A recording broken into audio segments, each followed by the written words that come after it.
Greg and I are back at Yorke Island at low tide this time, and you can see where the old wharf was for resupplying, and they're building. Greg's out here on Moonstruck keeping an anchor watch.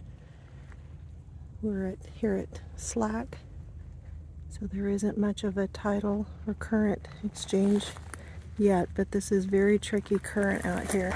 A lot more beach this time, expecting a 12-foot tide change.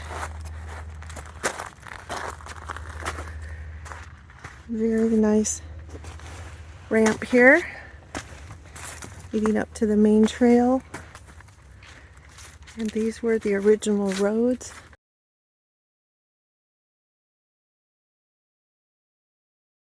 Somebody has been maintaining these trails. These old steps lead up to this building here, which I learned was the warrant officers' quarters. There's several maps from back during their early surveying that show this, I believe, as the WQ, warrant officers' quarters. So here's the warning: razor wire, historic site, do not remove or disturb any artifacts.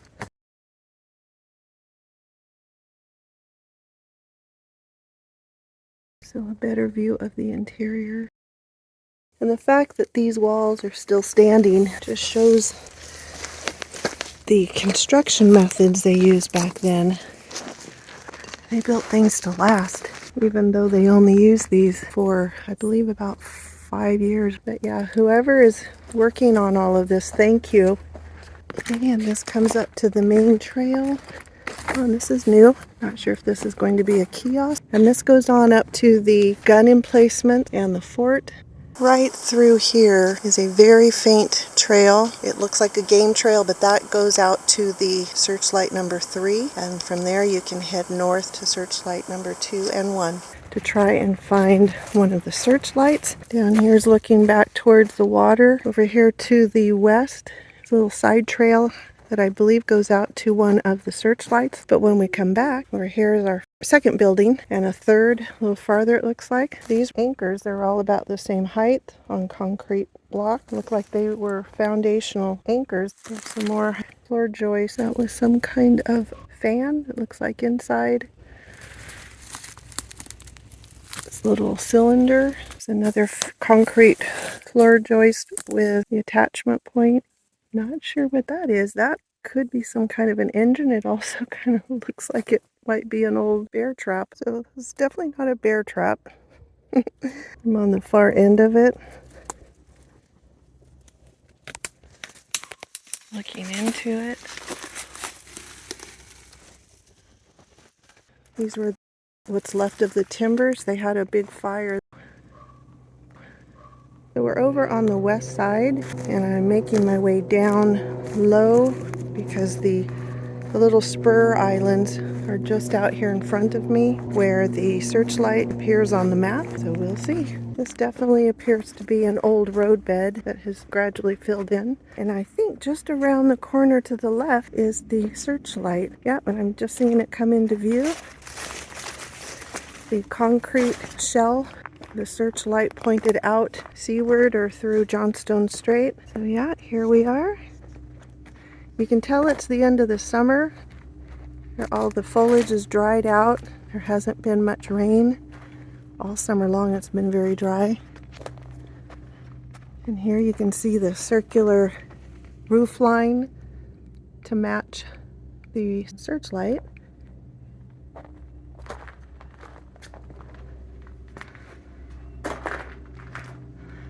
With the railing still in place for the sliding doors.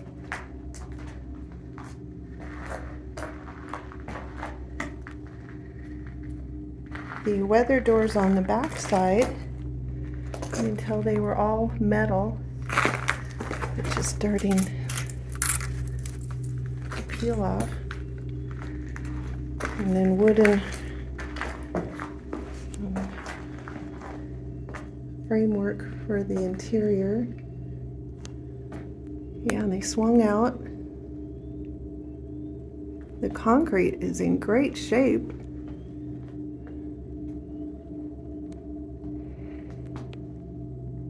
You can see the incredible views to the north up Johnstone Strait. You can see some of the pleasure craft starting to head south like we are at the end of the summer boating season. And these trees are all newer growth. Those wouldn't have been here back in the 1930s when they were building this. They actually added the searchlights a year or two after the original infrastructure went in, and at that time they raised the level of alert for their air defense, which is what this island was for, rather than maritime defense. Searchlights were so high powered that over in Kelsey Bay, which is over here to the southwest, they said they could read their newspapers at night by the light of these very intense searchlights here. There are 3 on the island, and hopefully we'll find all of them today. You can see where they slid it into place on this little slot here. I was just ready to leave when I noticed this QR code up here in the corner, the Yorke Searchlight number 3, and this is for the Vancouver Gunners. They have a great website with tons of historical information, with maps, photos, lots of testimonials. This other door panel lying down here, it was the 3rd panel that was on that moving bar up here, close in the searchlight. And looking over to the north, you can see the top of the gun emplacement on the hill or up on the rock. And it looks like there is a flag up there right now, which wasn't there last year. Not sure what this was. All filled in. This looks like an old outhouse. A wooden one, which is surprising that it has lasted this long.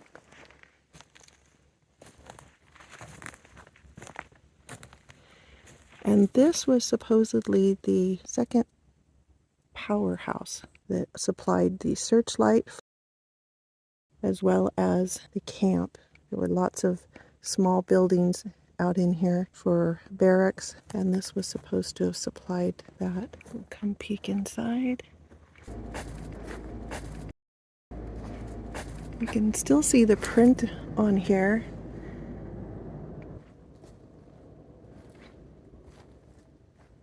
Wow, this was fancy. They had different colored painted walls. And that looks like drywall instead of concrete. Yeah, that's just framed in. So they had very modern building materials back then. It wasn't just all concrete or brick. Looks like a work table over here with some hardware. Galvanized, it looks like. It's not, doesn't look like it's aged that much being inside here. They do have barred and shuttered windows, which is, I guess, for a blast. With this being a powerhouse, they had to worry about fire or explosions in here. Concrete bases where the big engines would have been.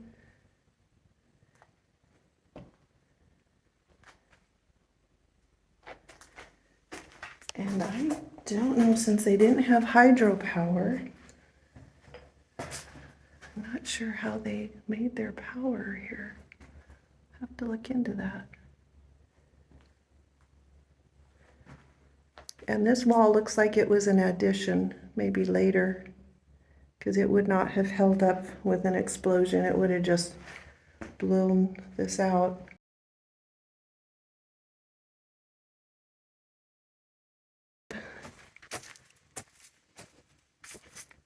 Then my theories or surmising would be totally incorrect. But yeah, barred windows on all of these. There's big vents up here, metal vents, at least on this section of the building. Big solid metal doors or steel doors. And tracks in the floor. A little broom closet probably that's just wood. Again, it's they put thought into painting it 2 different colors. I don't know if it was a specialized paint, but yeah, here's all of the supports and hardware for their machinery.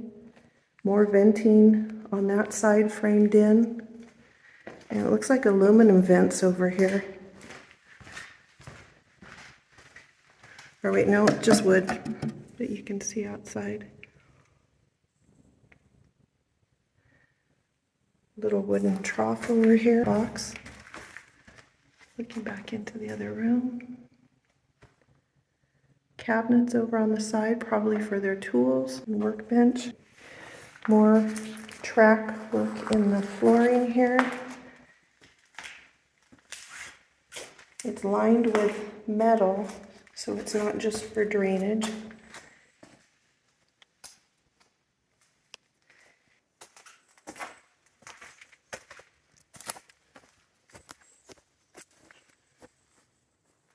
These walls are a minimum of a foot thick.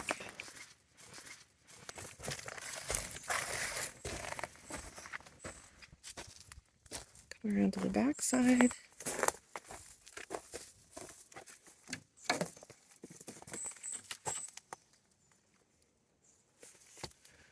Oh, look at these are now daggers. These bars have just eroded away. There's still glass pieces in here though. One more look back inside.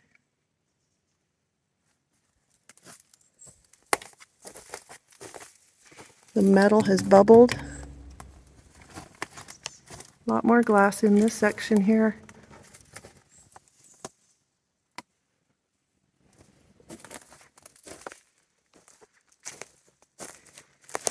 And this is the west side of the building. These windows now are at knee height. I'm just uphill from the power plant, and on the map, kind of in the area of number 52, which shows a crew shelter, which this definitely is not, unless they cram themselves into this. Nevertheless, it's a surprise to even find it, and that this, of all things, has withstood the test of time. So I'm going to just go uphill towards the fort, keeping my eye open for things like this along the way. So I oriented my way back up to the main road, and I'm at the top. Here's the public composting outhouse. And here's the first of the old buildings. According to the historical map, this shows either as oil stores or abolition hut. I peeked into this last year. It looks like it has remained the same. Rotting floorboards. You can see ferns growing down in there. And you can look into the other room. There's a chimney right there on the other side of the doorway.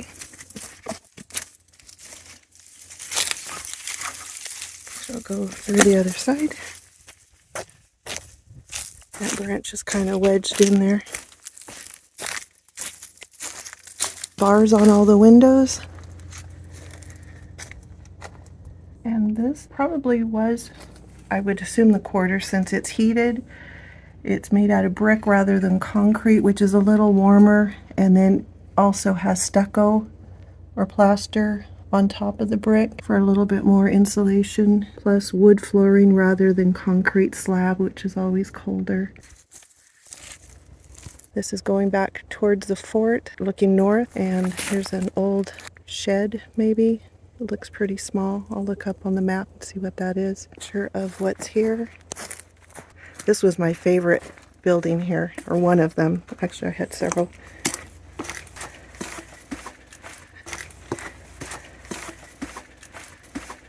But the fact that this building had buttercup walls, again, they had enough funding and supplies to paint their buildings multiple colors.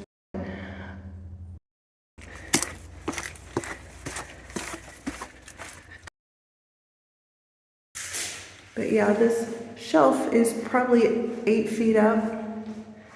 That looks like a vent hole for a stove. Not sure if that's a flue. It's full of black grit. Looks kind of organic. And this is where I was hoping to come up today. I thought there would be a trail leading up here. It's a pretty steep slope, but you can definitely make out a steep walkway at one time at least. This fern-covered building here does have the chimney.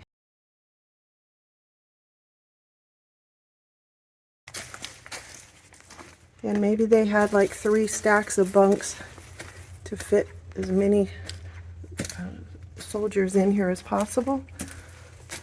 It would be neat to see some of those historical photos of interiors. And I'm not sure what this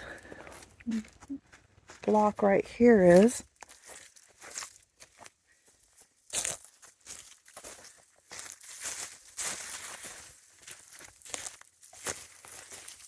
Got a clay roof with rocks piled on top.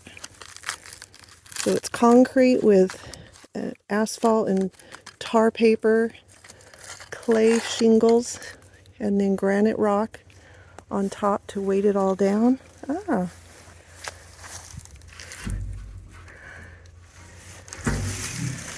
Oh.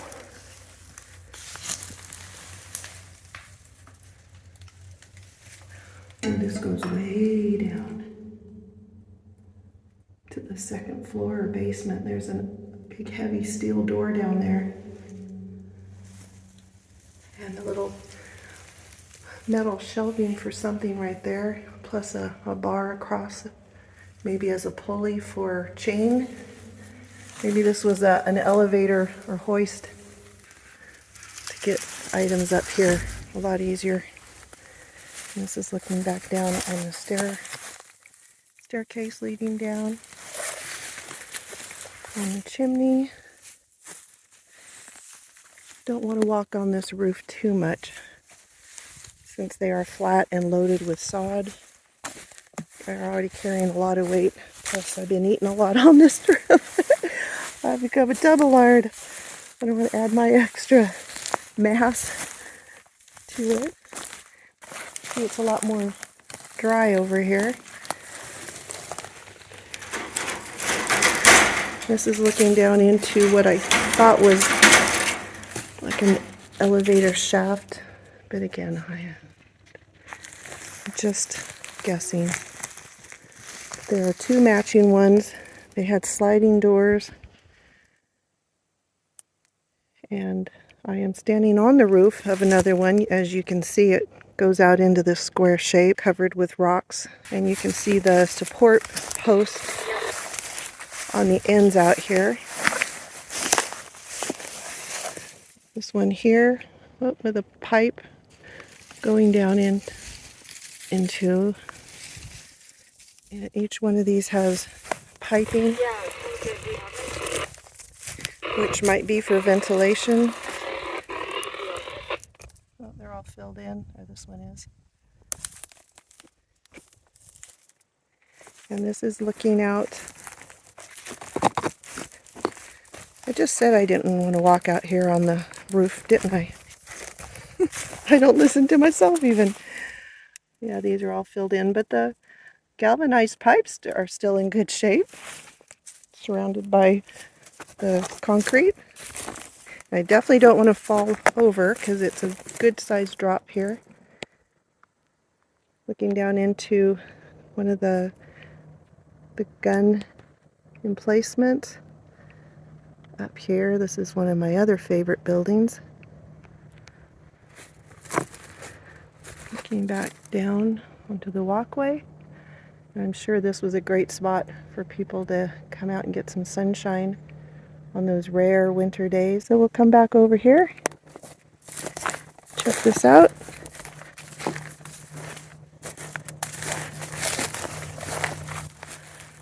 And who knows how many countless soldiers were walking up here on this roof during their time here. Looking down in here. Not a whole lot has fallen through this wiring.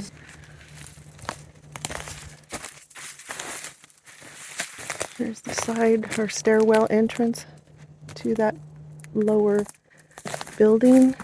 Gonna look in here while we're here. This is the second of the buildings built out of brick.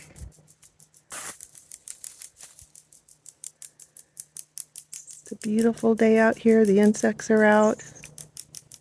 The birds eating the insects. And thankfully Canada doesn't have the poisonous snakes or insects that I know of. The wooden frame is a little saggy here. But look at the floor, it was even painted. Black edging with white on the outside, red on the inside. They had stucco or plaster. No, that's just wallboard.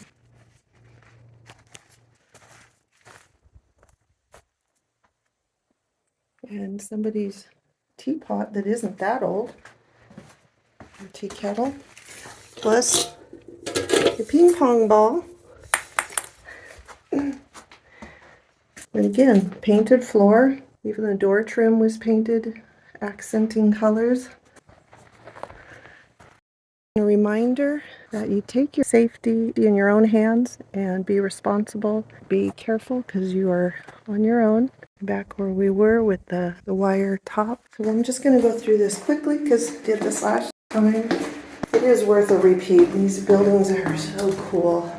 The fact that they painted all of that, I mean, that's a lot of paint. And it was apparently very good paint because it has remained still all these years. It must have had an antifungal chemical in it because there's very little growth. I did not bring the light, so I'm just going to have to do a quick scan. There's more light in this other room. And this room here, they have someone has beefed up the roof with these big timbers to keep this roof from sagging or collapsing. Yeah, and some old roof supports over here as backup. They've shored up the wall over there. So a little bit of structural support here going on. And you can see the concrete pouring of the roof here in long horizontal layers.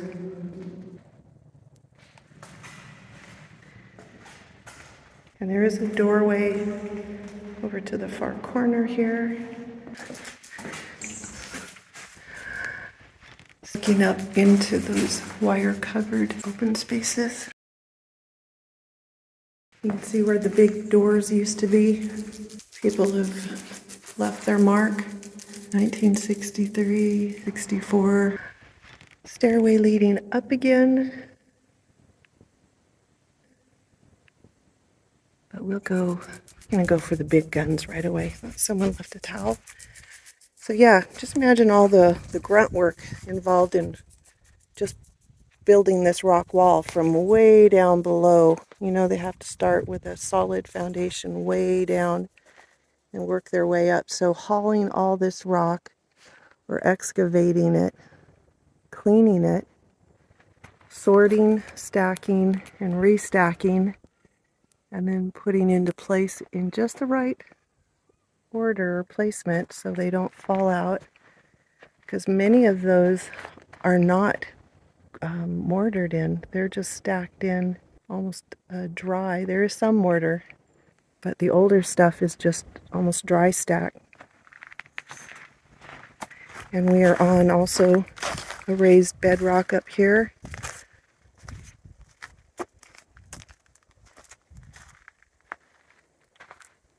So a lot of manpower went into these, but using this rock here, which they probably had to do some chiseling.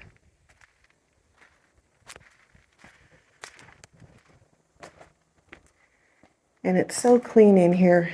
Thank you again to whoever is maintaining all of this.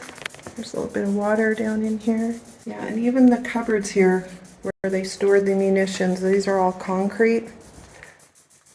So all of those forms had to be dug, framed in, poured, cured, and then had to line up the doors just right so they close tight. So tons of work. And this is the the cap piece that used to go, or used to be right up there covering the top of that extended roof line. Here's old buckets, bowls, miscellaneous.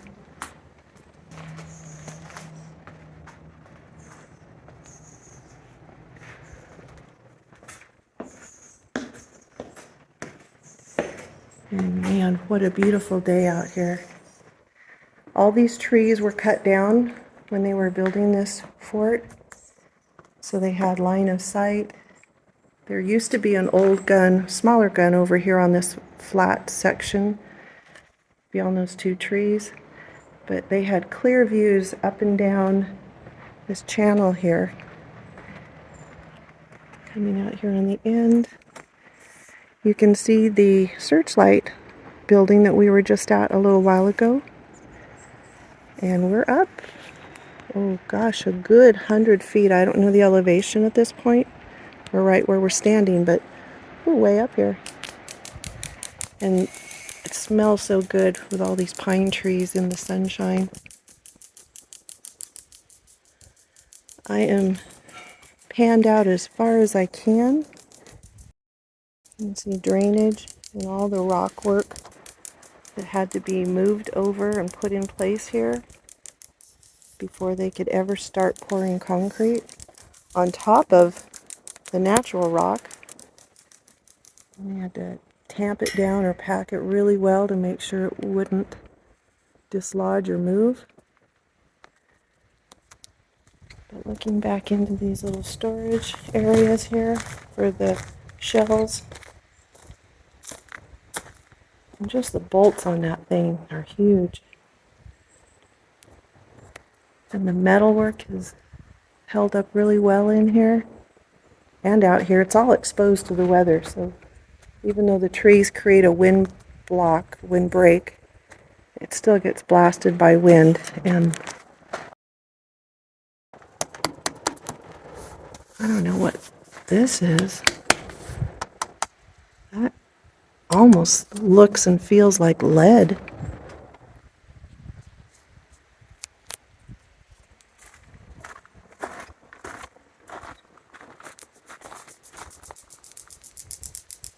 Maybe it is.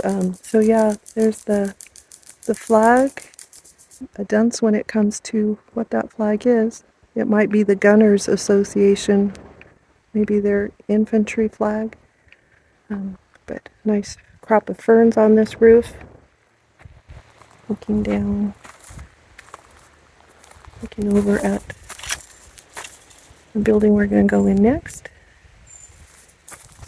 or in a little while. You can see the ventilation on the top of this roof and how flat it is. It has just a little bit of a grade for drainage. And then more rock work down here. It would be so neat to talk to someone who either served out here or a historian or naval architect to learn more about this.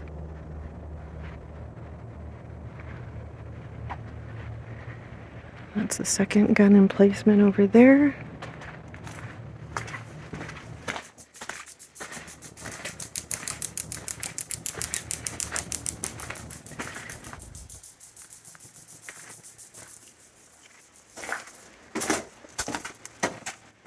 But to have wood interior, that's very surprising. This room is spotless. It's just this right here, just on the side of the gun emplacement. So maybe it was meant to shoot out to the northeast, not just speculating. And again, it's covered in tar paper. There's all the way down here.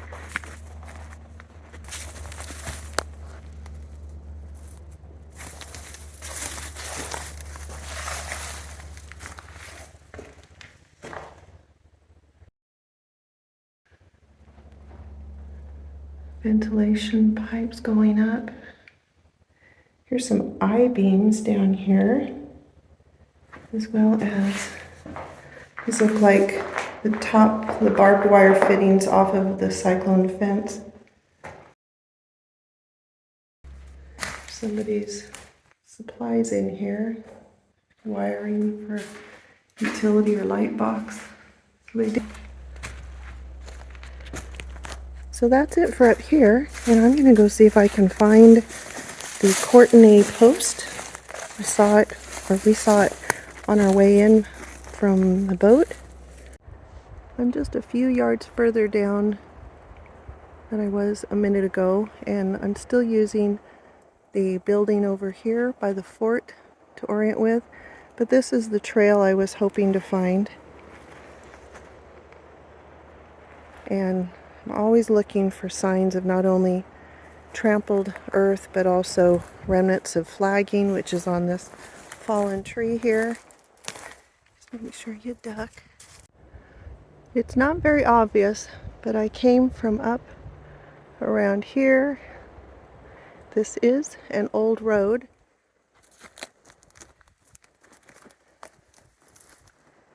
And right here is a trail fork. This trail over here, you can see the flagging. That goes to the Searchlight number 2, which is where I'm headed. Down here, these ribbons are directing hikers to go out to the Sunderland post.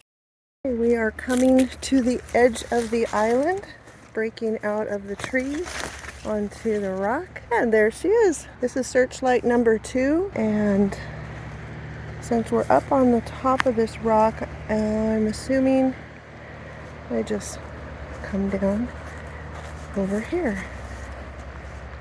It's nice that this is solid rock. All right. It does have moss, so it makes it a little grippier. Oh, very nice. And man, what a view it has. I can see the tide rips out here.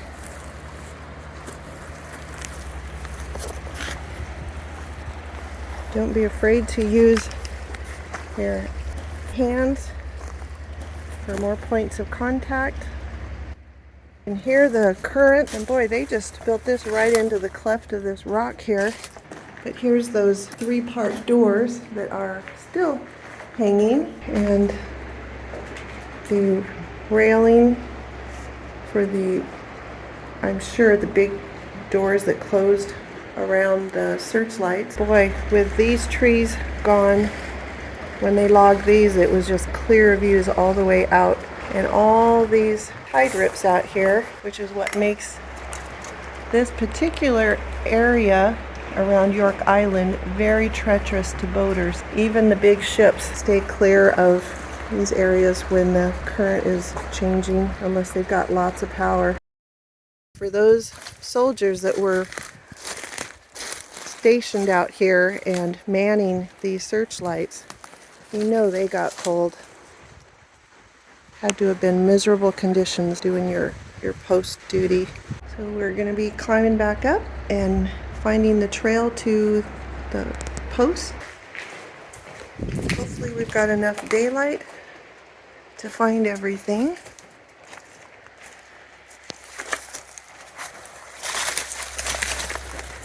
On an icy or a very wet day, you definitely want to take care on climbing up through these parts. Keep your eyes peeled for markings. And our first sighting, Searchlight number 1. So this is a bonus. I wasn't sure if this number 1 searchlight was even still here, but it very much is, and looks like it's in good shape, and even the front doors are on. The rounded metal doors are still intact. So woohoo! Big bonus. Even these doors are still relatively intact, which is surprising since it's got the full brunt of northerlies hitting it. I would have thought this would be the first one to get destroyed. Look at this. Oh wow. Man. Look at those doors. That took some fabrication back in those days. To round anything, you had to have a iron worker or metal worker that could bend those without weakening the integrity of the metal, especially for the military use, gets heavy wear and tear. Wow, and these doors, oh, it's so neat. So Searchlight number 1. It's a nice little cut right through there. Looks like you could just pull your kayak right up into that, tie it to a tree, and scramble up. I'm gonna go check it out because I might come back this way. Yeah, there's a log you could skid your small cup onto. Nice little spot, especially on a calm day. I just spied what we are heading for.